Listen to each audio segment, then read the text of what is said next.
ಅಧಿಕಾರಕ್ಕಾಗಿಯೇ ಕಿತ್ತಾಟ ನಡೀತಾ ಇದ್ದಂತಹ ದಿನಗಳ ಮಧ್ಯೆ ಜನರ ಸಮಸ್ಯೆಗಳ ಬಗ್ಗೆ ಚರ್ಚೆ ಶುರುವಾಗಿದೆ.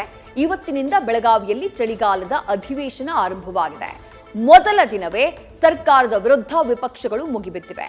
ದೋಸ್ತಿ ಎಲ್ಲ ಒಂದಾಗಿ ಸಿದ್ದರಾಮಯ್ಯ ಸರ್ಕಾರವನ್ನ ತರಾಟೆಗೆ ತೆಗೆದುಕೊಂಡಿವೆ. ಉತ್ತರದ ಬಗ್ಗೆ ಹೆಚ್ಚು ಚರ್ಚೆಯಾಗಲಿ ಅಂತ ಹೇಳಿ ಆಡಳಿತ ಪಕ್ಷದವರೇ ಬ್ಯಾಟ್ ಬೀಸಿದ್ದಾರೆ.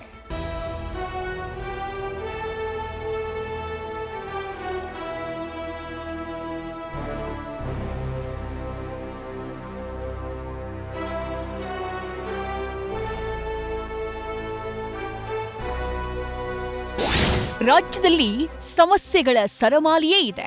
ಉತ್ತರ ಕರ್ನಾಟಕದಲ್ಲಿ ರೈತರ ಗೋಳು ಹೇಳತೀರದಾಗಿದೆ. ಇದರ ಮಧ್ಯೆ ಬೆಳಗಾವಿಯಲ್ಲಿ ಚಳಿಗಾಲದ ಅಧಿವೇಶನ ಶುರುವಾಗಿದೆ. ಈ ಬಾರಿಯಾದ್ರೂ ಜನಪ್ರತಿನಿಧಿಗಳು ಉತ್ತರದ ಕಡೆ ಗಮನ ಹರಿಸ್ತಾರಾ ಅನ್ನುವ ಪ್ರಶ್ನೆ ಮೂಡಿದೆ. ಮೊದಲ ದಿನದಿಂದಾನೇ ವಿಪಕ್ಷಗಳು ಸರ್ಕಾರವನ್ನ ಸಂಕಷ್ಟಕ್ಕೆ ಸಿಲುಕಿಸುವ ತಂತ್ರ ಮಾಡಿವೆ. ನಾಳೆಯಿಂದ ಅಕ್ರಮ ನಡೆಯಲ್ವಾ? ನಾಳೆ ಯಾವುದೇ ಪ್ರಕರಣ ಬರಲ್ವಾ? ಅವರು ಉತ್ತರ ಹೇಳಿದ್ದಾರೆ. ಬೆಳಗಾವಿಯ ಸುವರ್ಣಸೌಧದಲ್ಲಿ ಚಳಿಗಾಲದ ಅಧಿವೇಶನ. ಕಲಾಪಕ್ಕೂ ಮುನ್ನ ಸಿಎಂ ವಿಪಕ್ಷ ನಾಯಕರ ನಾಟಿ ಮಾತು.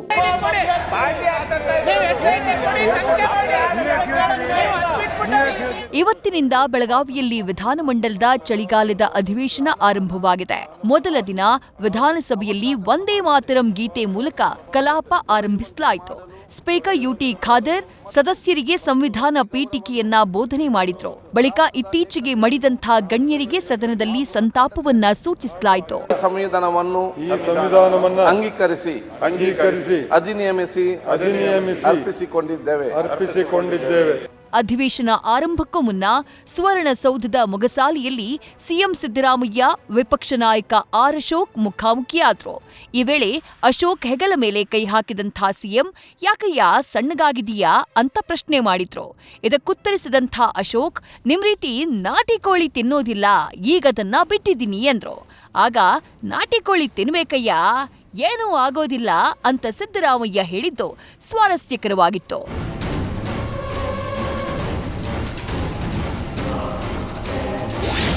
ಸರ್ಕಾರದಿಂದ ಕಾಟಾಚಾರಕ್ಕೆ ಅಧಿವೇಶನ, ಅಶೋಕ್ ಕಿಡಿ.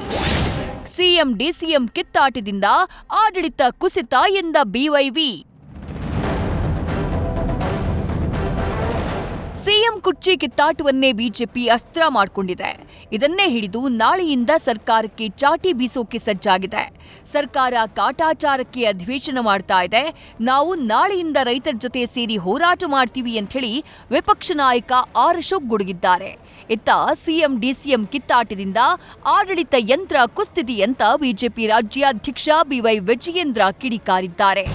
ಉತ್ತರ ಕರ್ನಾಟಕ ಕಳೆದ 2 ಅಧಿವೇಶನದಲ್ಲಿ ಭರಪೂರವಾದಂಥ ಭರವಸೆಗಳನ್ನು ಸಿಎಂ ಅವರು ಕೊಟ್ಟಿದ್ದಾರೆ.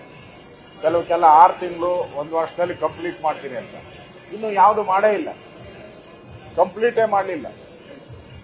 ಅಂದ್ರೆ ಕಾಟಾಚಾರಕ್ಕೆ ಇಲ್ಲಿ ಅಧಿವೇಶನ ನಡೆಸುವಂತ ಕೆಲಸ ಮಾಡ್ತಾರೆ. ಇದರ ವಿರುದ್ಧ ನಾವು ನಾಳೆ ದೊಡ್ಡ ಮಟ್ಟದಲ್ಲಿ ಸುಮಾರು 20,000ಕ್ಕೂ ಹೆಚ್ಚು ಜನ ರೈತರ ಒಂದು ಹೋರಾಟವನ್ನ ಮಾಡ್ತಾ ಇದ್ದೀರಿ. ಇವರ ಆಂತರಿಕ ಕಚ್ಚಾಟದ ಪರಿಣಾಮವಾಗಿ ಇವತ್ತು ಕಬ್ಬು ಬೆಳೆಗಾರರಾಗಲಿ, ಮೆಕ್ಕೆಜೋಳ ಬೆಳೀತಕ್ಕಂಥ ರೈತರು ಇರ್ಬೋದು, ಭತ್ತ ಬೆಳೀತಕ್ಕಂಥ ರೈತರು ಈ ಸಮಸ್ಯೆ ಬಂದಾಗ ಸಕಾಲಕ್ಕೆ ಹೊತ್ತು ಉತ್ತರವನ್ನು ಕೊಡೋದಕ್ಕೆ ಸಾಧ್ಯ ಆಗಿಲ್ಲ ರಾಜ್ಯ ಸರ್ಕಾರಕ್ಕೆ. ಏನು ಈ ಅಯೋಗ್ಯ ಕಾಂಗ್ರೆಸ್ ಸರ್ಕಾರ ಈ ನಾಡಿನ ರೈತರನ್ನ ಸಂಪೂರ್ಣವಾಗಿ ನಿರ್ಲಕ್ಷಿಸಿದೆ. ಉತ್ತರ ಕರ್ನಾಟಕದ ಬಗ್ಗೆ ಚರ್ಚೆಗೆ ಉತ್ತರದ ನಾಯಕರ ಆಗ್ರಹ. ಬೆಳಗಾವಿಯಲ್ಲಿ ಅಧಿವೇಶನ ನಡೆಸೋದೇ ಈ ಭಾಗದ ಜನರ ಸಮಸ್ಯೆಗಳನ್ನ ಆಲಿಸೋಕೆ, ಇಲ್ಲಿರೋ ಜ್ವಲಂತ ಸಮಸ್ಯೆಗಳನ್ನ ಸರ್ಕಾರದ ಮುಂದಿಡೋಕೆ. ಆದ್ರೆ ಆರೋಪ ಪ್ರತ್ಯಾರೋಪಗಳಲ್ಲೇ ಸದನ ಮುಗಿದು ಹೋಗ್ತಿದೆ ಅನ್ನೋದು ಉತ್ತರ ಕರ್ನಾಟಕದ ಜನಪ್ರತಿನಿಧಿಗಳ ಆರೋಪ. ಈ ಬಾರಿಯಾದ್ರೂ ಉತ್ತರ ಕರ್ನಾಟಕ ಭಾಗದ ಸಮಸ್ಯೆಗಳ ಬಗ್ಗೆ ಅಧಿವೇಶನದಲ್ಲಿ ಹೆಚ್ಚು ಚರ್ಚೆ ನಡೆಯಲಿ ಅಂತ ಜೆಡಿಎಸ್ ಶಾಸಕ ಶರಣಗೌಡ ಕಂದಕೂರ್, ಸಚಿವ ಸತೀಶ್ ಜಾರಕಿಹೊಳಿ ಆಗ್ರಹಿಸಿದ್ದಾರೆ. ನಮ್ಮ ಉತ್ತರ ಕರ್ನಾಟಕ, ಹೈದರಾಬಾದ್ ಪ್ಲಸ್ ಕರ್ನಾಟಕ ಸಮಗ್ರ